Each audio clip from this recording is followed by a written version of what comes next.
Jerry Jones is unfamiliar with David Mulugheta's game.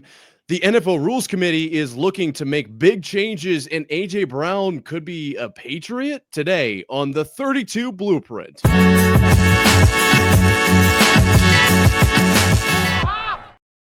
Welcome into the 32 Blueprint, your home for daily NFL content, whether it be here on YouTube or wherever you get your podcasts every single day without failure.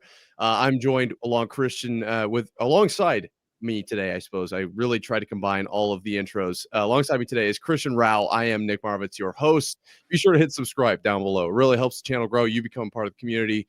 Ahead of this draft, you are not going to want to miss it. Turn that bell on. There is full draft going on. But before we get into all of that, we can talk about that at the end. We have to dive into the Jerry Jones and Micah Parsons kind of deal here. I want to use the word saga, but I think that that's a word mostly used kind of for Jerry Jones to kind of lay things out here. Jerry Jones was asked about the whole Micah Parsons situation, and it sounds like he is actually negotiating directly with Micah Parsons, something that has happened in the past.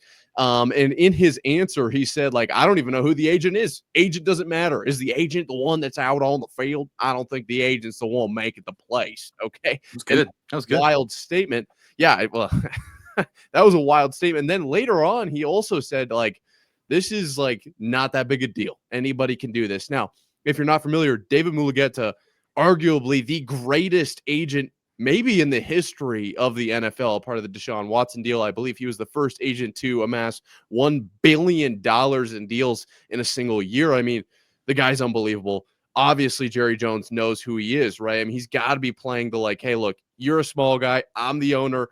Look, stay in your lane type deal. Wouldn't you agree here, Christian?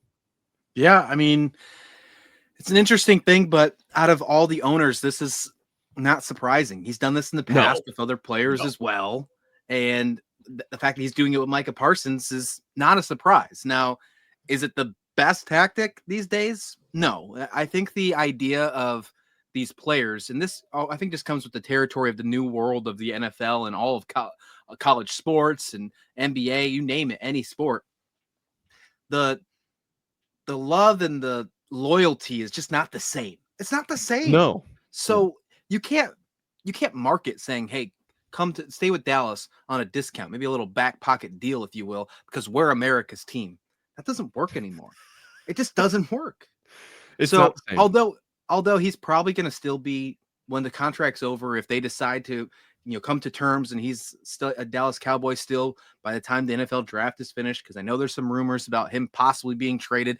I don't buy any of that, but it's fun to speculate in smokescreen season. But he's probably going to get the largest non-quarterback deal when it's all said and done. Probably will outbeat those wide receivers of the Bengals, and we'll hear him as the top player other than Josh Allen making all the money. So wouldn't surprise me in the slightest, but this is like the right time, April 1st, April 2nd time period that we're starting to see Jerry Jones get back into the news. He had his vacation. Now he's like, oh, it's time to go back to work. Let's get the media rolling. So this is 300. I'm just surprised he didn't tell a radio host he's going to lose his job. I mean, that's like the next step on this list, right? The man is he's unbeatable on a mic. There are 365 days in a year. I think Jerry Jones is in the media 360 of those days, those At 5 days in there. It's I don't know what he's doing, but he's probably planning for the rest of the year. You mentioned kind of times are a little bit different with where teams kind of sit as far as loyalty goes in the eyes of players. Another kind of side of that is I don't think there were a lot of players hosting podcasts back in the early 2000s. I mean, I think Jerry Jones has been an owner for about 80 years, right? So you could go back to the 1940s. But my point is Micah Parsons, very loud on social and actually had a response kind of to this whole deal. He said, quote, this is a quote from his quote tweet, quote, facts. David is the best, and I will not be doing any deal without at David Mulugheta involved. Like anyone with good sense, I hired experts for a reason. There is no one I trust more when it comes to negotiating contracts than David. There will be no backdoors in this contract negotiation. So you kind of talked about him being the highest paid non-quarterback in the league. This is a direct product of Jerry Jones waiting to sign his players. We've seen this in the past. It's something that he just chooses to do. Is it the best move? I think that maybe is just up for debate. Obviously, the Myles Garrett deal is going to play a major part in this. And if he waits too long, Trey Hendrickson also could potentially play a major role in this. What are your thoughts on Micah Parsons' comments? And then should Jerry maybe figure it out and sign players a little bit earlier? Or is Jerry World just bringing in too much revenue? It doesn't matter. Jerry Jones absolutely should sign his players earlier because we're seeing it with not just his team, but other teams as well. Going back to the whole wide receiver talk of the Bengals, if they would have signed T. Higgins and Jamar Chase, 2 years ago, they wouldn't have had to sign them to this type of contract. It gets worse as it goes, and you're constantly making them bet on themselves. Why? Why do that? It shows that you don't have faith in them to begin with. So then you're causing this ripple in your franchise. And then at the end of the day, they get to go checkmate on you because you have to double up the cash. So with Micah Parsons here, I love that he stepped out and said something because that's not what you want him to do, right? So I'm a players guy. I'm all about the players guy. The owners make enough money. If they want to be mad about this, so be it. Figure it out.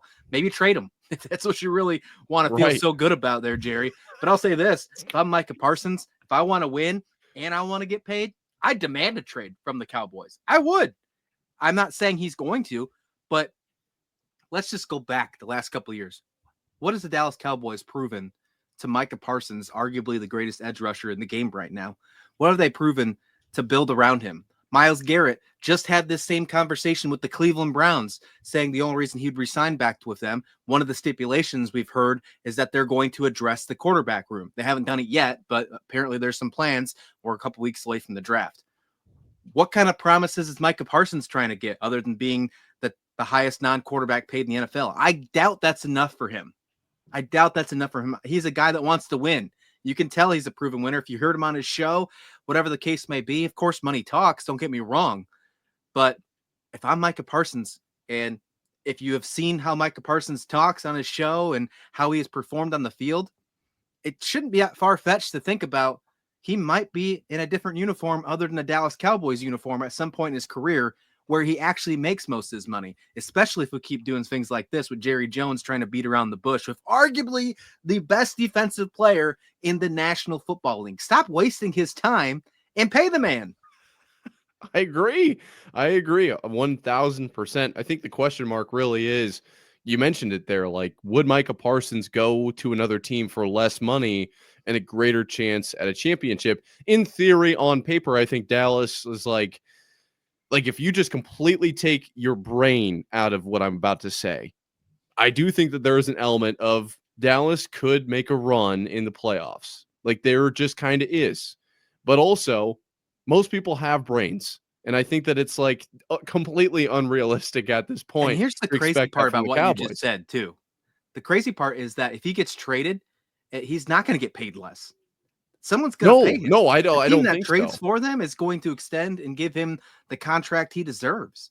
So the fact that Dallas is just waiting around and beating around the bush, not only is it causing a fraction, if you just consider this a type of fraction in the franchise, it could just be business talk. We could just be seeing business talk happen on social media. So we got to think of it from that side as well. But if it's actually causing some friction, if you have to trade him down the road because you cannot come to a deal, Dallas is shooting themselves in the foot for a second time because that's going to get out because he's not quite on social media.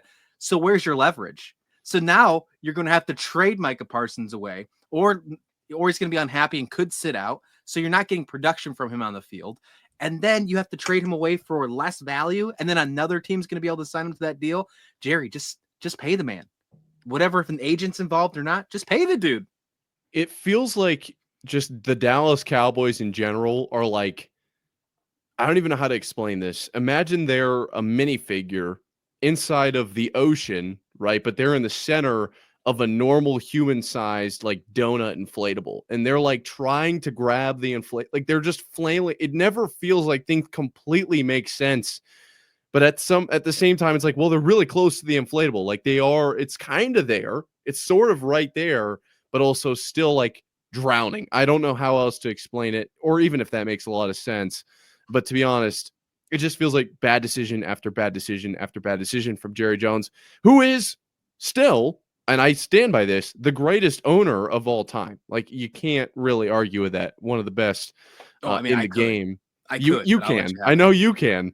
But I don't know if I'm ready for that conversation actual with facts, but my opinion is very strong in the fact that he's unbelievable. There aren't very many other Jerry Worlds out there. And now kind of a pivot point here. Not a great transition, but we got to kind of move on to another D tackle. Calais Campbell was extended today. D tackle, obviously, for the Miami Dolphins, got a deal for 1 year at about a $5.5 million mark for that first year. I believe the incentives bring it up to $7.5 million, so a pretty reasonable number. What do you make of this? Is this a steal or the the Cardinals? I don't know why I think I said the Dolphins. I'm just seeing pictures of him in Dolphins gear. He was signed to the Cardinals, re-signed. Want to make that very clear. Is this a deal for the Cardinals, or is this a bit of a stretch? It's a good deal because you're bringing him back, and this is a player that was with the Cardinals organization for quite some time. Played from the Cardinals organization from when he was drafted in 2008 until 2016, and then you saw him go elsewhere, like you mentioned, Miami. Just having him back, I think this is like a nice farewell tour for him. I mean, he's an older guy. What is he? He's I can't. How old is he? He's old.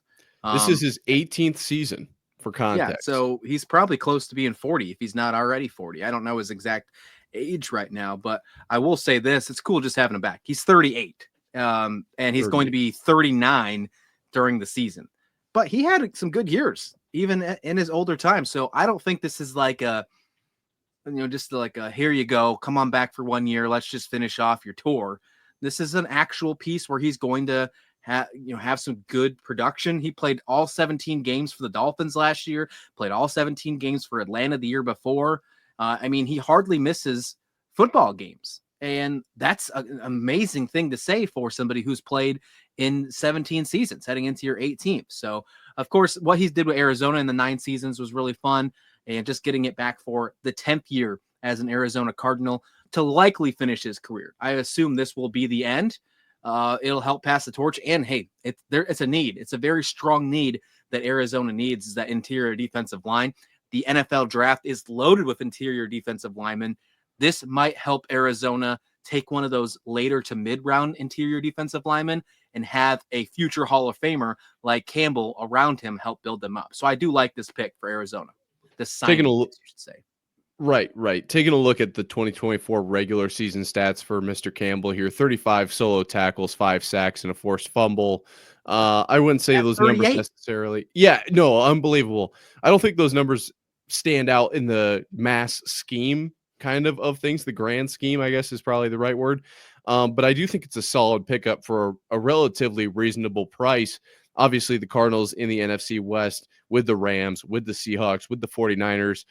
Question marks around a few of those teams, of course. I feel like the Rams might have figured things out in some context.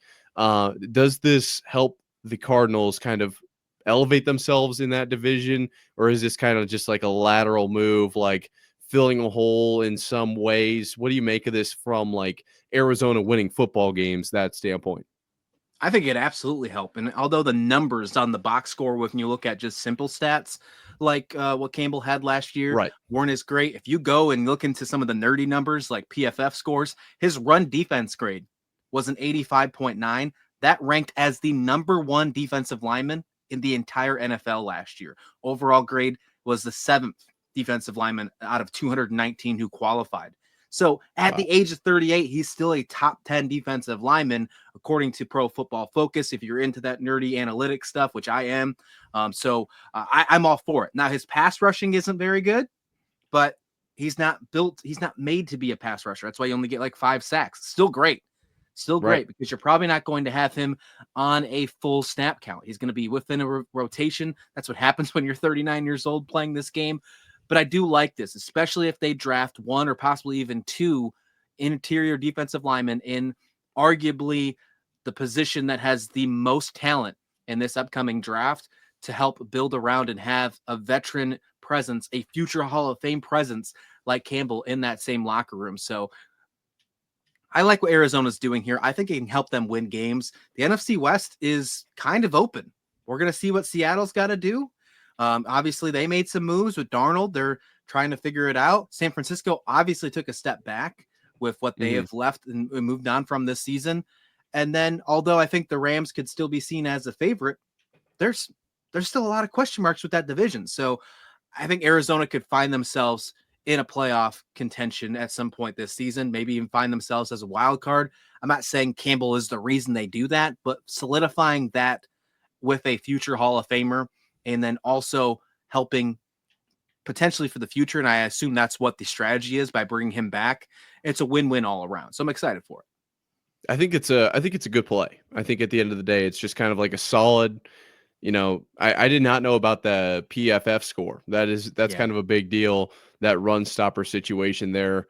Unfortunately, I haven't watched a ton of Cardinals tape, so I don't know kind of where their struggles were because they were just kind of generally bad, I feel like. And so making any moves will help this team.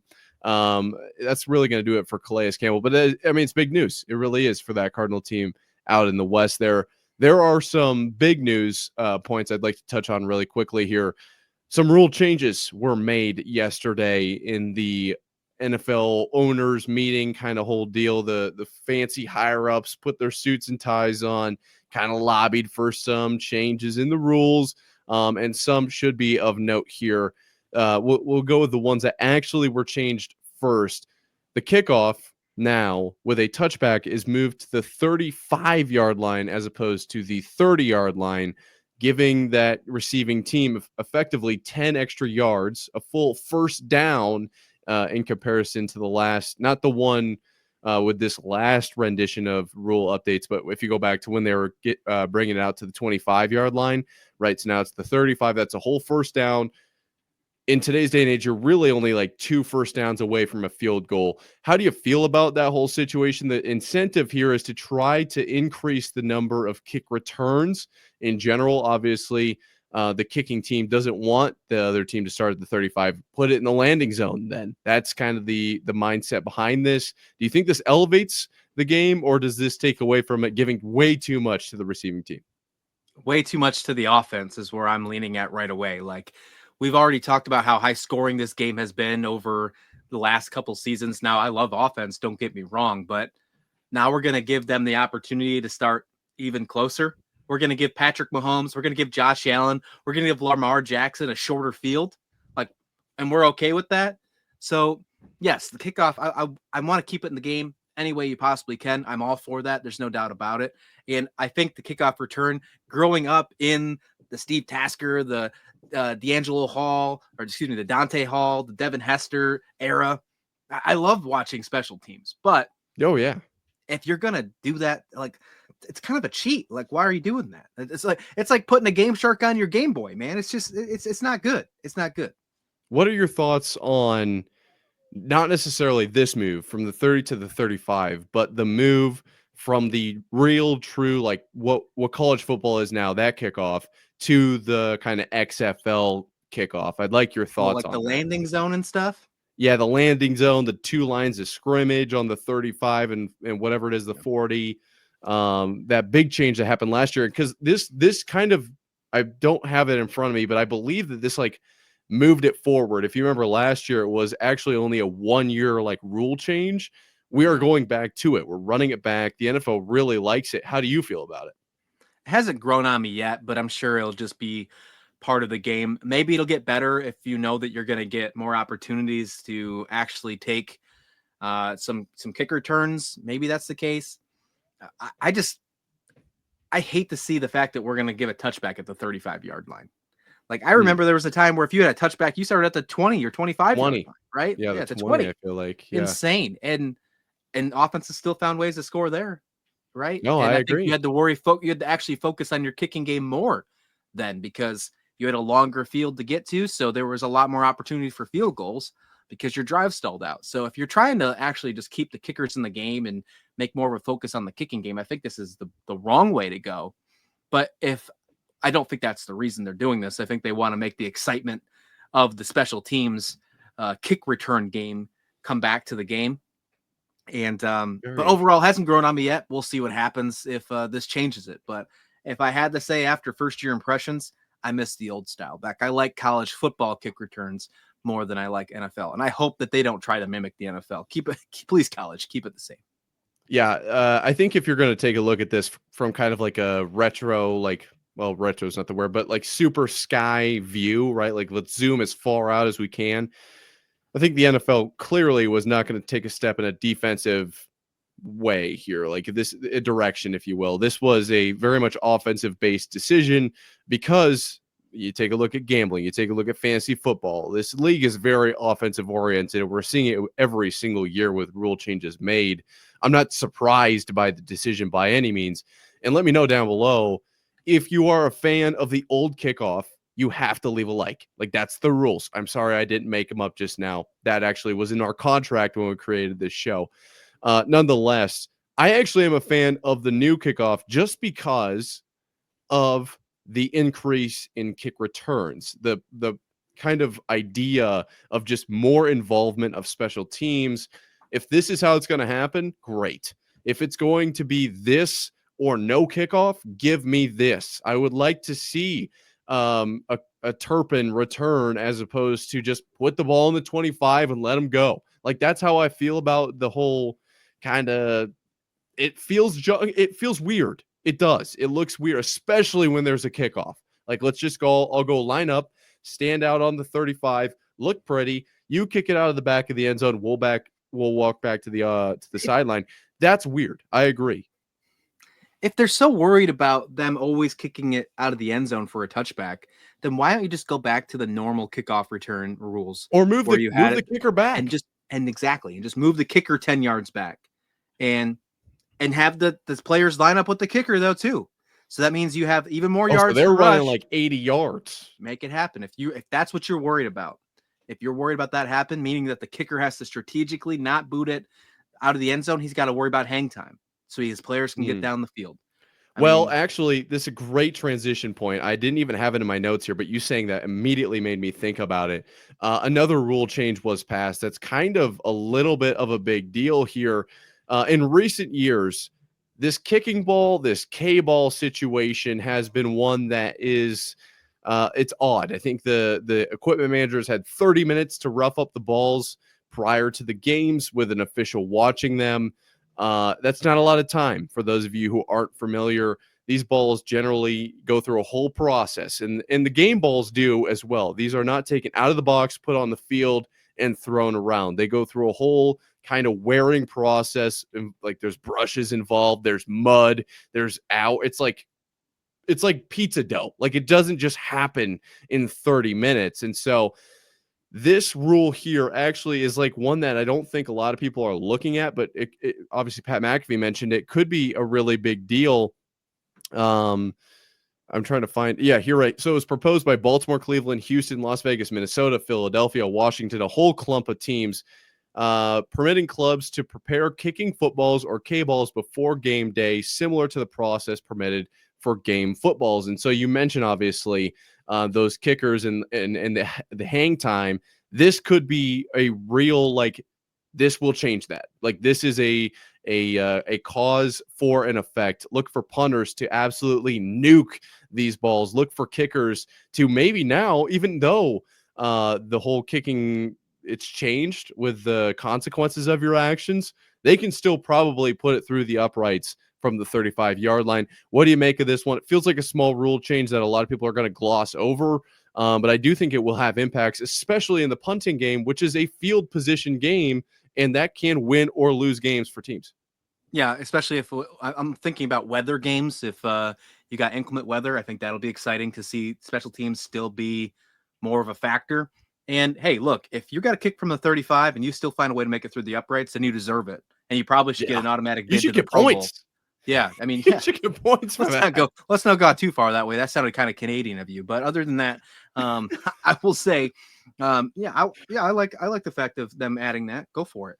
That's not really a rule that I was really too concerned about, but it seems like a lot of teams were excited about the change, and it seemed like it was really stressful. I remember McAfee talking about the conversation of the guys having to go to the bathroom and they come out sweating because they were worried about getting that ball set up. So Yeah, go for it. I will be excited when we find a 70-yard field goal. I mean, that'll be fun. That'll be Could that all. happen? It's Maybe. in play. That's legitimately in play. Yeah. Who kicks the first 70-yard field goal? Is he on an NFL team right now? Probably Aubrey, maybe Bates. Okay. Yeah, those are two names that come immediately to mind. I don't know if Tucker has it anymore. I'm gonna be honest. After last season, he's a little older. Yeah, okay. He might have something. I don't know what it is. We got two more rules. Let's fire through these. The first one being actually substantial. The chain gang has effectively been eliminated. This Hawkeye technology is taking over. The chain gang will still be on the sideline, but just kind of as a secondary measure, probably more aesthetic than anything. We won't get any more Gene Sterators with no cards deciding whether or not it's a first down. What do you think? I feel like this, as a Bills fan, I would be surprised if you were against this. I feel like this is great for the game. Let's make it like tennis. Just get it right. Is it that hard? We've got the tech. Use it. Yeah, this is a rule that because of the Bills game, right? In the AFC Championship game against the Chiefs. Kinda. The Bills done it twice now, changing the rules. Yeah, exactly what I was going to say. It's like it seems like every time the Bills don't make it to the Super Bowl, they have to kind of change a rule for them to help them get there. So, hey, as a Bills fan who suffered for 30 odd years, I'm for it. But no, all jokes aside, I think this is well overdue. I mean, we don't need to have 3 guys holding up a 10-yard chain just to walk out on the field to take a timeout. But there was some pushback on this when they kind of like brought it out the first time when they were trying to do the replays. It took a very long time.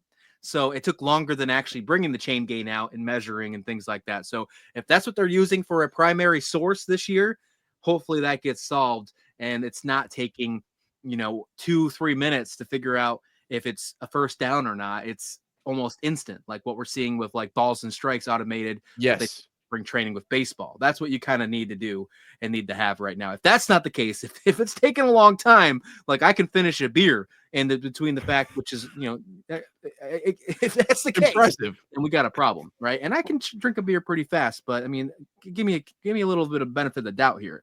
If it takes more than 30 seconds, if the referee does whatever his call he has to do to check, I'll give him that. I'll give him at least 30 seconds. I'll say like that's the tip top of what it needs to be, but it shouldn't be that long.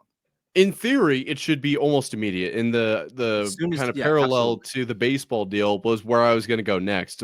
We didn't see it. I think it was just spring games that it was. It's not in the regular season yet. Right. But there was, I swear, this was legitimately a real thing. Batter takes the pitch and it's called a strike. He immediately just throws his bat to the dugout, signals for the challenge. And by the time he was at first base, it was determined it was in fact a ball. And it was like literally just boom, bam, pow. All of a sudden, we know exactly what happened.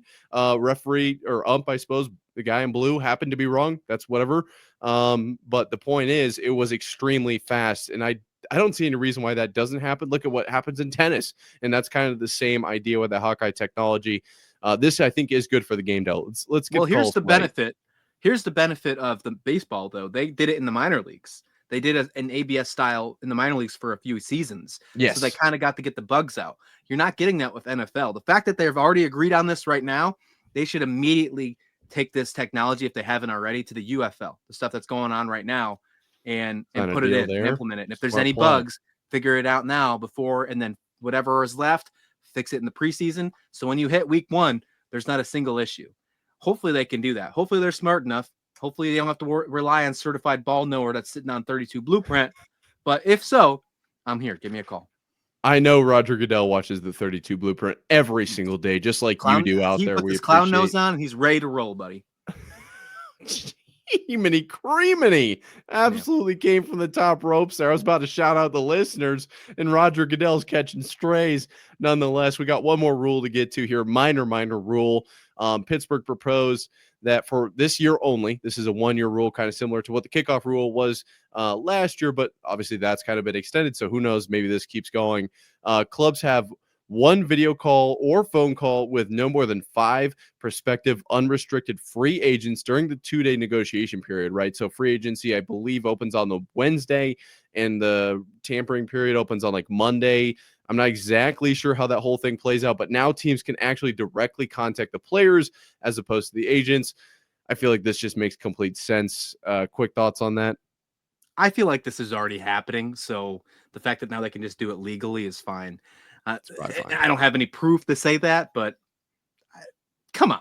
In the world we live in right now with social media and everything like that, the fact that you're not allowing, like, you can't talk to this guy during this period, whatever. If the season is over, if they are not under contract anymore and they are a free agent, I feel like from the end of the Super Bowl until when free agency opens, if you really want to put a date on it for the official season start, but during that period, it should just be open season. I mean, I don't understand why we got to wait for it personally. That's a bold move right there. That certainly, there would be some repercussions, I'm sure, but I think opening up to the Wild Wild West a little bit more like the NCAA appears to be, it brings some storylines. That is for sure. Speaking of storylines, we got a little bit of a hypothetical here to round out today's episode of the 32 Blueprint. I am super excited about this as a Patriots fan. AJ Brown. Yes, that's an Eagles player that I just mentioned. He received a signed Patriots jersey from Tom Brady. Yes, it was a Tom Brady TB12 Patriots jersey. I think I witnessed a grown man go back to 6-year-old Christmas Day opening this box. I've never seen, I legitimately, not joking, don't know if I've seen anyone over the age of 12 more excited than in this video. Is AJ Brown trying to get to the New England Patriots, pair up with Stephon Diggs? What do we make of this? This is exciting. What's this, the Mike Vrabel move, right? Where he didn't wear it, but remember Vrabel put on the Patriots gear, said how much he missed the place, and then got his ass canned for it. To follow Mike Vrabel, obviously. I mean, hey. Yeah, that's true. He was the head coach of the Titans when he was with the Titans. So, I mean, that's a fun speculation. But I would say this, as devil's advocate, that I love to be on this show. He's holding the Patriots jersey. Great. Mike Vrabel's the head coach of the Patriots now? Okay. But who was that jersey of again? Mr. Tom Brady, the greatest to ever put the cleats on. And although he retired as a Patriot, who is he a minority owner of? Well, there's a team out in Las Vegas that he's the owner of. So if you're trying to make speculation of saying where you want to play, is it really the Patriots side or is it the Brady on the back? Because he seemed a little excited about that signature, about saying to AJ Brown, a champion. He even put "Let's fucking go" on it. Like it was something, man. So if I'm gonna speculate, hey, maybe he hangs out with Gino. Let me counter you this. If he really wanted him in Las Vegas, why would he send him a Patriots jersey? Send him a Bucks jersey. This is like he retired as a Patriot. Just send him like, hey, I was a player for the Bucks. Here you go. You're a big fan. You come over to a new team as opposed to a team that you spent a lot of time with. I mean, I don't know if it makes complete sense, but I think it makes more sense than trying to dive into Las Vegas versus New England. I mean, come on. Nick, no one wants a Bucks jersey. Even Bucks fans don't want Bucks jerseys. That's why they're excited for the creamsicles that are going to be able to play. I say a creamsicle jersey, I would even wear. Okay, yeah, I mean, I would too. Okay, yeah, all right. But if we're given like the Bucks jerseys they have now, like I don't know what I'm doing with that. Okay, what about this? That might be one of my least favorite jerseys in the league right now. Oh, I'm all for it. But I mean, Jameis Winston creamsicle jersey. I mean, stand back. $1 million. I'm taking a Jameis Winston creamsicle jersey over a Brady creamsicle jersey any day. I am as well. I will say that. Yeah, no, I am. I gave it a second of thought, and I would as well. Let's wrap up here with a counter to your counter and say that this is probably nothing, and that he's going to remain a Philadelphia Eagle. He was already traded there on what was a terrible deal for the Tennessee Titans. Trey Burks has like 2 touchdowns since he's been with the Titans. AJ Brown won the Super Bowl. He read a book on the sideline. He's probably just reading the TB12 method. That's probably what's helping him out here, and then gets this jersey. It's only going to probably make him even better of a receiver for the Eagles next season with Jalen Hurts, and we're just going to see an absolute GOAT continue to carry on and become one of the best wide receivers in the league. So don't think he's going to be a Patriot. Don't think he's going to be a Raider. And just for the hell of it, he's not going to be a Tampa Bay Buccaneer. He's going to stay with the Eagles, bud. I mean, I'm glad you threw in that last one, but I'll tell you a little statistic that I actually did not get fact checked. This is real. there are more bookstores in New England than there are in Philadelphia. So worth consideration there. I do think A.J. Brown to the Patriots, put it on your radar.